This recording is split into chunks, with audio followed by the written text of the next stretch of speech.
Hello friends, in this video I will show you how to fix Windows 11 black screen with cursor issue. So to resolve this issue, click on Start.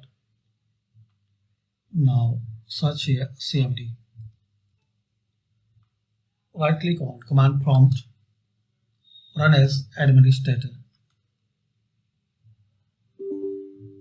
It will ask permissions, so click on Yes.